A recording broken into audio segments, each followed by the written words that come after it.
This week on Saving Sweet William, our Greek island house renovation continues by bringing our vision and your ideas to life as we begin the process of restoring our sad but solid garden shed. mixing old world charm with AI-driven design. We're Chris and Joe.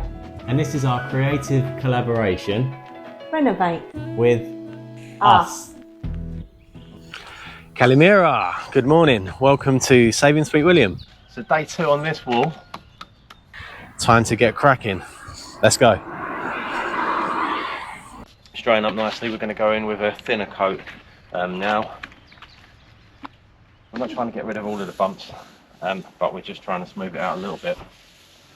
So we're going to start with our PVA water mixture, just to stop any of the water from the render getting absorbed by the render that we've put on already.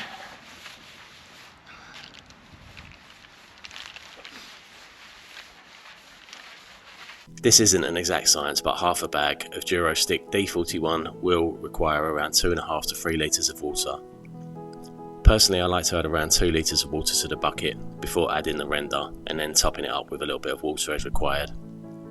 This way I can ensure the correct consistency is achieved without the mixture ending up being too runny, which would mean I need to add more render, which would potentially go to waste. Since this is a second coat, I'm using a slightly thinner mix. Alright, so it's time to get this on the wall. So today we're going for a slightly runnier mix of render. I want it to be a bit thinner and spread a bit further. So it's not quite a stick with the previous mixture, because we don't have as many imperfections to iron out because they were already done on the first coat. So the wall's quite flat now. But this is where we make it even flatter, stopping short of making it completely perfect. So, that's the look that we're going for. So I'm just doing a few runs from the bottom before I start going up again. Something that I hear a lot of plasterers talk about is keeping the edge alive, which means never letting any of the edges go too dry before you get back to do another sweep. This traditional rendering style found in Greek and Mediterranean countries is a perfect blend of practicality, aesthetics and cultural identity. The rough textures are intentionally imperfect, created by hand with tools like trowels and brushes. Here you can see Chris using water and a brush to push down the larger trowel lines and create texture in the render, before going back over the wall with a trowel just before the render has begun to cure. The resulting organic uneven surfaces are not just visibly striking but deeply tied to traditional craftsmanship. The aesthetic intent of these rough walls is to create a timeless beauty, catching sunlight as it shifts throughout the day, giving the building a different appearance between morning and night. The imperfections harmonise with the surrounding landscape, making the building feel more like an extension of nature itself. On the practical side, this render and texture helps keep the walls breathable when humidity rises, as well as reducing glare from intense sunlight and preventing moisture build-up, which is crucial in coastal areas. Rooted in ancient traditions, this style embodies the artistry of Greek builders. Today, this style is increasingly embraced in modern architecture for its sustainability and enduring charm, proving that the past can beautifully shape the present. Alright, so I didn't expect to have as much mix left as I have now, so I'm gonna attack this wall straight away.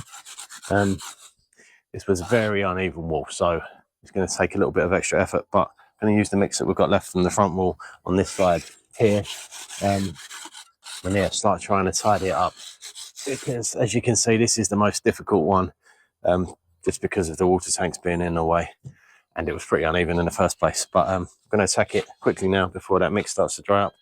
Okay. Yeah, let's crack on.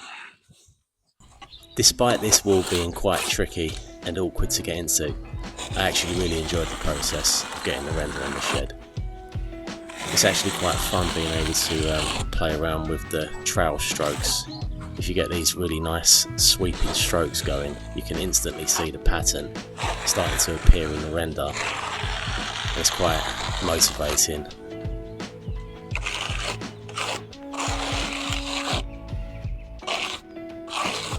Bouncing around on top of these water tanks was quite amusing. One day we will take the water tanks down, probably replace them with one big tank and make it all look a bit prettier, but some of the connections around the back look really rusty. I really didn't want to start interfering with them at this stage and potentially causing another problem, so just working around them at the moment is just one of those things that has to be done.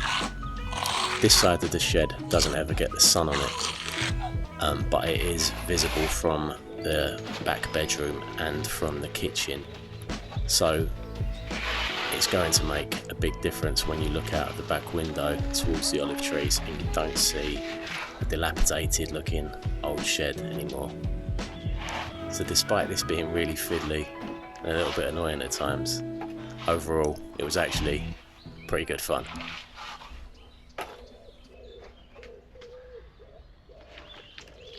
So I'm really happy with the texture of this wall. It's got just the right amount of roughness, waves in it. I'm just trying to get the strokes from the trowel a little bit more. I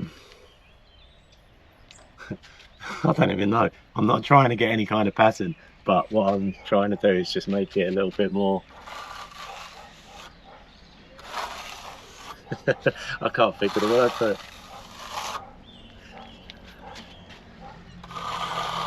I'm just going to keep doing it until I like the look of it. I mean, this is the fun part now. This wall was so uneven.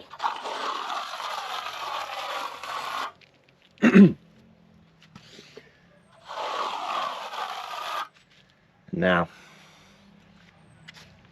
it's pretty even. I'm not trying to get it completely flat.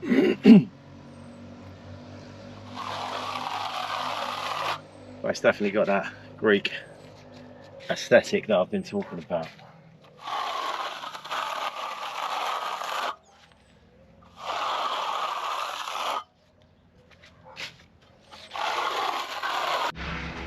Okay, just a little walk around of where we are. This wall's finished. Beautiful texture achieved on this wall. Absolutely stunning. Really glad that we used the render that we did. Looks incredible. I don't know if you can see there's a little bit of texture where the sunlight's hitting it there, but it's flat, smooth as we want it to be without being completely smooth. Got that lovely texture in. So this wall's just been done. It's completely even now with, I'll try and get a close up, with some texture to it. Don't want to touch it too much, it's still a bit wet. Up here, looks beautiful. All these edges are super sharp. Around the door. Around the door the same. And the top too. And this side looks amazing. When the sun's hitting it, it's going to look incredible with some white paint. So obviously there's no sun hitting this, so you can't get a real good look. But this was the fiddliest one, so didn't really enjoy that one, but yeah, looking good. Okay, so this project is really beginning to pick up pace now, and you can see from this time lapse the progression. And you can see on this time lapse the progression that the building has gone through. So next week's a big week. We're going to begin painting the building now. That's really going to brighten it up and make the whole place come to life. We really hope you can join us for that. Thank you so much for watching another episode of Saving Sweet William. Likes and subscribes are always appreciated and really do help our channel. We hope to see you back here very, very soon.